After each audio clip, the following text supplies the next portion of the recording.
नमस्कार दोस्तों, मेरा नाम मोनिका है। आप देख रहे हैं ट्रक जंक्शन। अगर आप हमारे चैनल पर नए हैं तो आप भूलें ना कि हमें सब्सक्राइब कर लें और साथ ही साथ बेल आइकन को दबाना ना भूलें। आज हम रिव्यू करने वाले हैं आउलर के इलेक्ट्रॉनिक व्हीकल, जो कमर्शियल व्हीकल है और हाई लोड है। इस व्हीकल के बारे में बहुत सारी मार्केट में बातें होती रहती हैं, इसी के लिए हम आपके लिए रिव्यू लेकर आ गए हैं। इसके फीचर्स के बारे में बात करेंगे, कितने टाइम में इसकी बैटरी चार्ज हो जाती है फुली, क्या बैकअप है इसका, कैसे टायर्स हैं, कैसी डिज़ाइन है और साथ ही साथ इसका माइलेज कितना है, और सारी चीज़ों के बारे में आपको इस वीडियो में पता चलेगा। सबसे पहले हम बात करते हैं इसके डिज़ाइन की। तो अगर हम इसके फ्रंट डिज़ाइन से शुरू करते हैं, सबसे पहले आपको दिख जाती है एक बहुत बड़ी सी विंडशील्ड स्क्रीन, जो एक ड्राइवर को हेल्प करती है। जब वो ड्राइव कर रहा है तो उसको ज़्यादा बेटर विजिबिलिटी मिलती है, यानी साफ दिखता है और सही दिखता है, क्योंकि स्क्रीन काफ़ी बड़ी दी गई है और बहुत ही सिंपल है, बट बहुत ही डिज़ाइनिंग, मतलब बहुत डिज़ाइन लुक है इसका। उसके बाद आपको साइड रेयर व्यू में मिरर्स मिल जाते हैं दोनों तरफ। सामने आप देखते हैं तो आपको हेडलैम्प्स मिल जाती हैं, एक हाई बीम के लिए और एक लो बीम के लिए। साथ ही साथ आपको इंडिकेटर्स दिख जाते हैं। हेडलैम्प्स इस तरीके से डिज़ाइन की गई है कि जिस टाइम ड्राइवर कर रहा है तो उस वक्त उसको साफ विजिबिलिटी रहे, यानी रोड पर सही तरीके से दिखाई दे, जिससे उनकी सेफ्टी और चलाने में भी उनको आसानी हो। उसके बाद आपको यहाँ पे बहुत ही प्यारी बैजिंग दिख जाती है आउलर की। आप देख सकते हो उनका लोगो आपको मिल जाएगा। उसके जस्ट नीचे आपको एक बहुत ही प्यारा सा डिफरेंट और बहुत सिंपल लुक में यहाँ की बॉडी बनाई गई है। उसके बाद अगर हम टायर के पास जाते हैं तो टायर नॉर्मल साइज से थोड़े बेटर साइज़ का बनाया है, क्योंकि इसकी ग्रिप अच्छी बनी रहे रोड पर। और इसके टायर का साइज़ है 145R12। फ्रंट में आपको टायर को कवर करने के लिए, उसकी सेफ्टी के लिए एक फाइबर फेंडर मिल जाता है, जो काफ़ी सॉलिड दिखाई दे रहा है। और साथ ही साथ अगर आगे के हम इसके ब्रेक्स की बात करें तो इसके ब्रेक्स आपको डिस्क ब्रेक्स मिलते हैं, जो आपको किसी और गाड़ी में या किसी और ब्रांड में नहीं मिलेंगे। तो ब्रांड के अकॉर्डिंग ये उनका यूएसपी है, क्योंकि आपको किसी और गाड़ी में नहीं मिलते। तो ये आपकी सेफ्टी को बहुत ही ज़्यादा ध्यान में रखते हुए बनाया गया है। अगर हम इस गाड़ी के सस्पेंशन की बात करते हैं तो आपको front suspension hydraulic shock absorber with helical spring मिल जाता है। रियर सस्पेंशन की अगर हम बात करते हैं तो trailing arm with hydraulic shock absorber with helical spring मिल जाता है। अगर इस गाड़ी के लोड कैपेसिटी की बात करें तो 688 kg, यानी माने तो 700 किलोग्राम का इसका लोड कैपेसिटी है। और इसकी अगर हम बैटरी की बात करते हैं तो बैटरी इसकी, अगर आप फास्ट चार्ज करना चाहते हैं तो उसको 15 मिनट्स में आप 50 किलोमीटर चलाने लायक चार्ज कर सकते हैं। अगर ओवरऑल बैटरी की बात करते हैं तो 3 to 4 आवर्स इसको चार्ज होने में लगते हैं। वन टाइम चार्जिंग में आपको इसमें मिल जाता है 151 किलोमीटर की रेंज आप कवर कर सकते हैं अगर आप एक बार बैटरी चार्ज करते हैं। तो बैटरी चार्ज करने के लिए आपको दिल्ली एनसीआर के साथ साथ बहुत सारे चार्जिंग स्टेशंस मिल जाते हैं। इस व्हीकल के साथ आपको एक अच्छी चीज़ ये मिलती है कि ये एक ऐप से कंट्रोल हो सकता है। कंट्रोल का मतलब है कि आप इसका रियल टाइम जो भी चीज़ें हैं वो नोट कर सकते हैं इसमें, जैसे कि कितनी चार्जिंग इसमें बची है, या फिर आप अपने कोई चार्जिंग स्टेशन बुक करना चाहते हैं तो वो भी आप ऐप की मदद से चार्ज कर सकते हैं। साथ ही साथ ये आपको सर्विस रिमाइंडर्स भी आपका ऐप देता रहेगा कि आपकी गाड़ी में अगर कैब की सर्विस का टाइम हो गया है तो आप अपनी सर्विस करा लीजिए। जो इसमें सिस्टम लगाया गया है उसी की यहाँ पर ब्रांडिंग की गई है, जिससे ये पता लगता है कि इसमें बैटरी के लिए कूलिंग सिस्टम है। जब बैटरी गर्म हो जाती है चलते चलते तो उसके टेम्परेचर को बैलेंस रखने के लिए, जिससे कोई भी प्रॉब्लम नहीं, यानी आग लगने की या कोई भी चीज़ हो उसको कंट्रोल में रखते हैं। अगर हम आउलर के इस गाड़ी की बाहर की विंडो यानी डोर की बात करते हैं तो बाहर से कुछ इस तरीके की दिखाई देती है। अंदर से जैसे 2 मिरर्स थे, एक सेफ्टी मिरर और साथ में इस मिरर को आप एडजस्ट कर सकते हैं अंदर से। उसके बाद आपको इलेक्ट्रिक एक ब्रांडिंग आपको यहाँ दिख जाती है। उसके बाद पावर्ड बाय आर्क रिएक्टर 100, ये आपको यहाँ लिखा हुआ मिल जाता है। आगे हम जाते हैं, अगर हम चेसिस की बात करते हैं तो बहुत ही मजबूत यानी स्ट्रॉन्ग बनाई गई है, और इसका बैटरी जो है उस तरीके से फिक्स किया गया है कि वो सेफ रहे, यानी अपनी जगह पर बारिश आ रही है या फिर कोई भी चीज़ हो रही है तो उससे वो बची रहे अंदर की तरफ। चेसिस के जस्ट साइड में आपको यहाँ पे प्लग पॉइंट्स मिल जाते हैं, यानी चार्जिंग प्लग पॉइंट्स। इसके ईजी टू यूज़ है, आप यहाँ से इसको प्लग करके अपने चार्जर को चार्ज कर सकते हैं, घर पे भी चार्ज कर सकते हैं और स्टेशंस पे भी चार्ज कर सकते हैं। टायर के ऊपर आपको वापस एक फाइबर फेंडर मिल जाएगा जो इसकी सेफ्टी के लिए बनाया गया है। पीछे अगर हम आपको देखते हैं, ये लोड बॉडी ऑलरेडी बनी हुई है, तो ये जो है ये रिफ्लेक्टर पट्टी है, जो हमें पता है कि ये क्यों इस्तेमाल होती है। अगर हम पीछे की तरफ जाते हैं, इस गाड़ी की जो टेल लैंप्स हैं वो बहुत ही इंटरेस्टिंग है। इंटरेस्टिंग इसलिए क्योंकि मुझे ये बहुत स्टाइलिश लगी पर्सनली, और किसी और गाड़ी में आपको इस तरीके से नहीं दिखाई देंगी।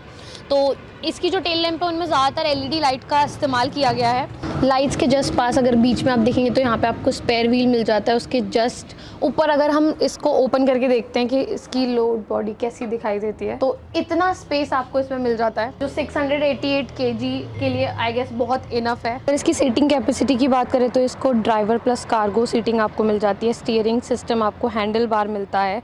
कैबिन टाइप इसमें रीइंफोर्स्ड शीट मेटल का बना हुआ है। ग्राउंड क्लियरेंस की अगर हम बात करते हैं तो 300 mm का मिल जाता है।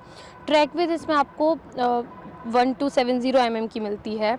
व्हील बेस इसमें आपको 2200 mm का मिल जाता है। टर्निंग रेडियस इसकी आपको 3.5 mm की मिलती है।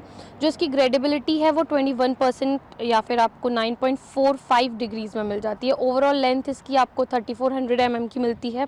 साथ ही आपको ओवरऑल विद आपको इसमें 1460 mm की मिल जाती है। इसमें पावर पीक पे 10.96 किलोवाट मिल जाती है या 7.1 किलोवाट मिल जाती है। टॉर्क आपको इसमें पीक पे 88.55 न्यूटन मीटर का मिल जाता है और इसका ट्रांसमिशन आपको ऑटोमेटिक मिल जाता है। अगर इसमें ब्रेक्स की बात करते हैं तो फ्रंट ब्रेक आपको डिस्क ब्रेक मिलते हैं और रियर ब्रेक्स इसमें आपको हाइड्रोलिक ब्रेक्स मिल जाते हैं। गाड़ी के पीछे की साइड आपको टेल लैम्प के ऊपर आपको यहाँ पर रिफ्लेक्टर्स मिल जाते हैं दोनों तरफ रेड कलर के, और ऊपर अगर फुल बॉडी है ये तो आपको एक ट्रायंगल शेप में रिफ्लेक्टिंग पट्टी मिल जाती है रेड कलर की। अगर हम कैबिन के अंदर की बात करते हैं तो सबसे पहले आपको यहाँ पे एक हैंडल दिख रहा होगा। अगर हम इसको स्विच ऑन कर देते हैं तो यहाँ पे आपको ये बटन दिख जाता है जिसमें F, N और R है, यानी F का मतलब फॉरवर्ड और N का मतलब न्यूट्रल एंड R का मतलब रिवर्स। तो जब ये बटन के यूज़ से आप इसको आगे पीछे और न्यूट्रल में डाल सकते हैं। अगर हैंडल के ऊपर हम बात करें तो आपको एक मोबाइल होल्डर मिल जाता है जो बहुत ही ज़्यादा आपको ये आसानी देता है कि जब भी आप GPS देखना चाहते हैं या फिर फ़ोन में कोई भी चीज़ इंपॉर्टेंट रास्ता या कुछ और मैसेजेस वगैरह कुछ भी देखना चाहते हैं तो उसके लिए ये होल्डर आपको यहाँ दिया गया है। अगर हैंडल की राइट साइड आप देखेंगे तो आपको यहाँ पे एक यूटिलिटी बॉक्स मिल जाता है जो लॉक के साथ आपको दिया गया है। उसके बाद बहुत सारी 3 व्हीलर्स में आपने देखा होगा कि ब्रेक्स हैंड ब्रेक मतलब यहाँ पे ही होती हैं, बट आपको यहाँ पे सिर्फ एक्सीलेटर मिलेगा और उसके बाद इस तरफ नीचे जाएंगे तो यहाँ पे हॉर्न मिल जाएगा आपको। उसके बाद जो हेडलैम्प्स है उनको कंट्रोल करने के लिए लो बीम या हाई बीम के लिए यहाँ पे बटन आपको दिया गया है। राइट हैंड साइड में नीचे जाते हैं तो आपको ब्रेक ऑयल मिल जाता है, ब्रेक्स मिल जाती हैं और बहुत सारा नीचे प्लेटफॉर्म स्पेस मिल जाता है जिसमें अगर ड्राइवर ड्राइविंग करते वक्त उसकी कंफर्ट का और मतलब चीज़ों का ध्यान रखा गया है कि आराम से बैठकर ड्राइविंग कर सकता है, या फिर आपका छोटा मोटा कोई सामान हो वो आप इस साइड मतलब दोनों साइड कहीं भी रख सकते हैं। तो इतना स्पेस आपको यहाँ मिल जाएगा। सीट के नीचे भी काफ़ी सारा स्पेस है, कोई सामान है या कोई भी चीज़ है तो वो चीज़ आप इसके नीचे स्टोर कर सकते हो। कैबिन के अंदर एक छोटा सा लाइट दिया हुआ है जिसको आप बहुत इजीली ऑन और ऑफ कर सकते हैं अपने जैसे भी आपकी सुविधा है उसके अनुसार। बाकी अगर हेडर मतलब ऊपर के स्पेस की बात करें तो अच्छी खासी यहाँ पे जगह है, एक आराम से बंदा जब बैठा हुआ है तो ड्राइव कर सकता है और उसको ऐसा नहीं लगेगा कि बंद है कुछ या जगह नहीं है। तो चारों तरफ अगर कैबिन की ओवरऑल बात करें तो बहुत ही सिंपल लुक है लेकिन बहुत ईजी है, मतलब आप आसानी से सारी चीज़ों को इस्तेमाल कर सकते हैं। साथ ही साथ ड्राइविंग के साथ साथ कंफर्ट का भी बहुत ध्यान रखा गया है सीट पर। पीछे की तरफ एक विंडो दिया हुआ है जो अब हाफ लोड बॉडी अगर है गाड़ी में तो आप उस टाइम पर पीछे नज़र रख सकते हो या फिर ऐसे ही आपको एडजस्ट करना है तो पीछे देख सकते हो, उसके लिए एक विंडो दिया हुआ है। साइड में आपको यहाँ फायर एक्सटिंग्विशर मिल जाएगा। उसके बाद अगर हम डोर की बात करें तो बहुत ही इजी टू यूज़ है, बहुत छोटा सा सिंपल सा है। इसमें आपको 2 ग्लासेस दिए हुए हैं, ये सेफ्टी ग्लास है और दूसरा वाला ग्लास अगर आपको मतलब गर्मियों में अगर आप ड्राइव कर रहे हैं तो आप इसको एडजस्ट करके ओपन या क्लोज कर सकते हैं। इजी ग्रैबिंग हैंडल्स आपको यहाँ मिल जाते हैं। अगर हैंडल के लेफ्ट हैंड साइड की बात करते हैं तो यहाँ पर जस्ट हैंडल के नीचे आपको ये बटन्स दिख जाती हैं जो 3 ब्लैक कलर में है और एक रेड में। तो अगर आपकी गाड़ी में कोई भी प्रॉब्लम हो जाती है, ख़राब हो जाती है, तो आप ये रेड बटन प्रेस कर सकते हो। उसके बाद पार्किंग लैम्प के लिए मतलब पार्किंग लाइट्स के लिए जब आप गाड़ी पार्क कर रहे हैं तो उस टाइम ये बटन यूज़ कर सकते हो। उसके बाद अगला जो बटन है वो हेड लैम्प्स के लिए, आगे की जो लाइट्स है उनको ऑन करने के लिए आपको ये बटन दबाना पड़ेगा। उसके बाद नेक्स्ट आपको सबसे लास्ट जो बटन दिख रही है वो है वाइपर के लिए। तो जब भी आपको वाइपर यूज़ करना है, वाइप करना है अपना स्क्रीन, तो आप वाइपर की बटन यूज़ कर सकते हो। यहाँ पे आपको कीज़ दिख जाती हैं, स्विच दिख जाता है। इसके बाद ये जो स्पेस दिया गया है उसमें आपको एक चार्जिंग स्लॉट भी दिया जाता है, अपना फ़ोन या कोई भी चीज़ आप चार्ज करना चाहते हैं तो वो आप चार्ज कर सकते हैं। उसके जस्ट ऊपर आपको ये छोटा सा स्क्रीन दिख जाता है जिसमें आपकी बैटरी, आपका कितने किलोमीटर पे ये चल रही है गाड़ी, स्पीड, बैटरी का पावर कितना है, अभी सारी जो ज़रूरी डिटेल्स होती हैं गाड़ी से रिलेटेड वो चीज़ें आपको यहाँ मिल जाएगी।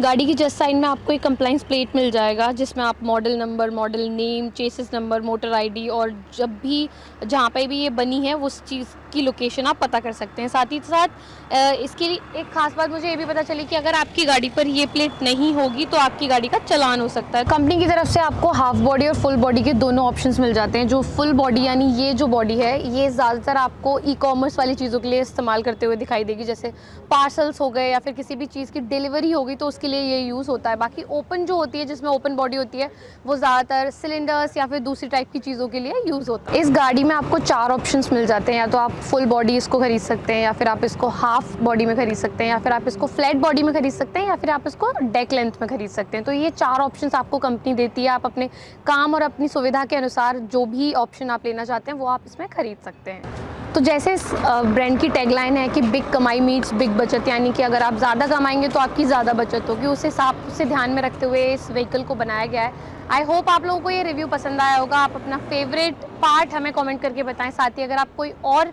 व्हीकल का रिव्यू जानना चाहते हैं तो आप हमें कमेंट करके बता सकते हैं। साथ ही साथ आप हमें सब्सक्राइब करना ना भूलें।